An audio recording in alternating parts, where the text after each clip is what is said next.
It begins with a fistfight in a dusty parking lot, soundtracked not by Ennio Morricone's epic swell, but by the twang of a country song about a truck. This is not the Clint Eastwood we know, or perhaps it's the one we've always misunderstood. Every Which Way But Loose arrived in 1978 as a cultural anomaly, a film where America's most stoic cinematic icon, the man with no name, shares the screen with a scene-stealing orangutan named Clyde and a mother figure who hurls profanities from her rocking chair. Critics dismissed it as a bizarre joke.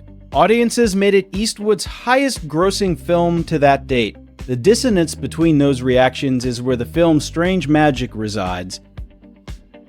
The production history reads like a Hollywood tall tale. The script, by Jeremy Joe Kronsberg, was a hot property. A quirky, low-stakes story about a trucker and his primate companion. It was offered to Burt Reynolds first, who passed. When it landed with Eastwood's Malpaso company, the industry assumption was that Clint would produce it for another star. The idea that he would star in it himself seemed ludicrous. Eastwood, however, saw something others missed. He was at a career crossroads. The Dollars trilogy and Dirty Harry had cemented a specific granite-hewn persona. The outlaw Jose Wales had begun to complicate it, adding notes of grief and community.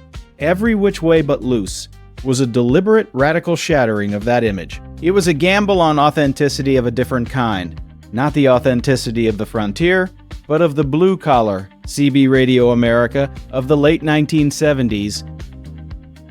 The film's atmosphere is its first masterstroke. Director James Fargo, a longtime Eastwood collaborator, paints Southern California not as a land of glamour, but of sun-bleached strip malls, roadside bars, and sprawling truck yards. The cinematography by Rexford Metz is flat, functional, almost televisual. It refuses to glamorize. This isn't a mythic West.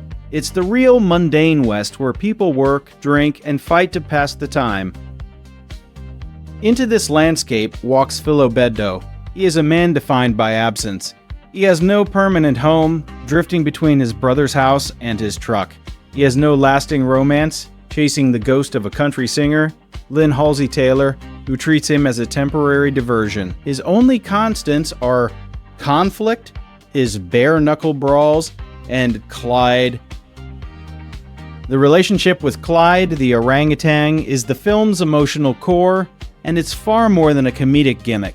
Clyde is Philo's silent witness, his loyal companion, and the only being who offers unconditional acceptance. In a film filled with transactional relationships, fighting for money, romancing a star, Clyde's affection is pure. He is the family Philo lacks a creature as displaced in this world as Philo feels. This theme of found family extends to the extraordinary Ma, played by Ruth Gordon. Her performance is a whirlwind of chaotic warmth. She is vulgar, fiercely protective, and utterly real. Her home, cluttered and lived in, becomes the closest thing to a hearth in the film. She and Clyde form a makeshift, absurd unit with Philo, a trio of outsiders bound by something deeper than blood. The film's structure is a picaresque journey, a series of episodic encounters on the road from California to Colorado. Each stop, a biker bar, a police station, a farm, is a vignette exploring a facet of American masculinity in decay. The truckers, bikers, and fighters are all men clinging to codes of honor that the wider culture has abandoned. Their violence is ritualistic, a form of communication in a world that offers them little else. Consider the antagonists, the inept motorcycle cops, the LA gangsters led by James McEachin's character. They represent institutional and organized power, but they are portrayed as foolish and out of touch. The real conflict isn't good versus evil. It's authenticity versus pretense. Philo's world of fistfights and truck stops, for all its roughness, is portrayed as more genuine than the slick, empty world of music studios or criminal enterprises. The music is a character in itself. The soundtrack, featuring Eddie Rabbit's Every Which Way But Loose and other period country rock, doesn't comment on the action from a distance. It bleeds from truck radios and bar jukeboxes. It is the sound of Philo's world, a world of heartache and small pleasures, giving the film a melancholic, lived-in texture that balances the broad comedy. Eastwood's performance is key to holding these contradictions together.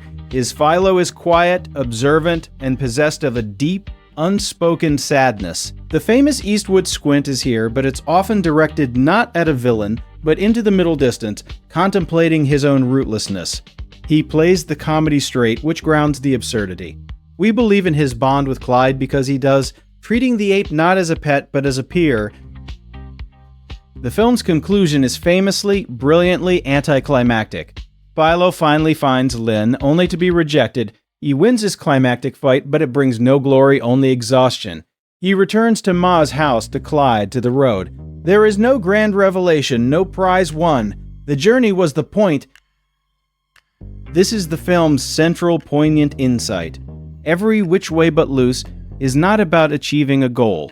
It's about the search for connection in a fragmented life. Philo's quest for Lynn is a MacGuffin, a pretext for the journey. What he finds along the way, the loyalty of Clyde, the love of Ma, the respect of his fellow fighters, is what truly matters. In the final moments, Philo, Ma, and Clyde drive off into a sunset that feels earned not by conquest, but by endurance. They are a family, however unconventional. The American dream the film proposes is not one of wealth or fame, but of finding your people and a place, however temporary, where you belong.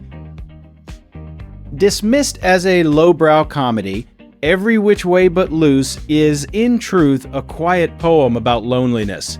It captures a specific moment when America's mythic self-image was colliding with its suburban consumer reality. Philo Beddoe is a cowboy, with no herd, a ronin with no master, navigating this new landscape with his fists, his truck, and an orangutan for a soulmate.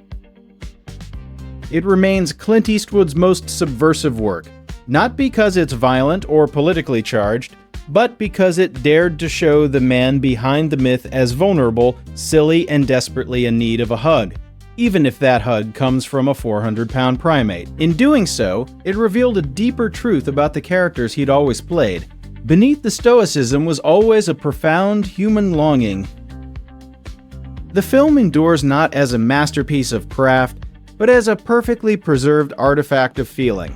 It understands that home isn't always a place on a map. Sometimes it's a beat-up pickup truck heading down an open road with the only family you've got riding shotgun. Thank you for watching until the end. We pour our passion into every single video essay, exploring the stories behind the movies we all love. If you stumbled upon this video by chance, there is a very high probability you might never see our channel again in your feed.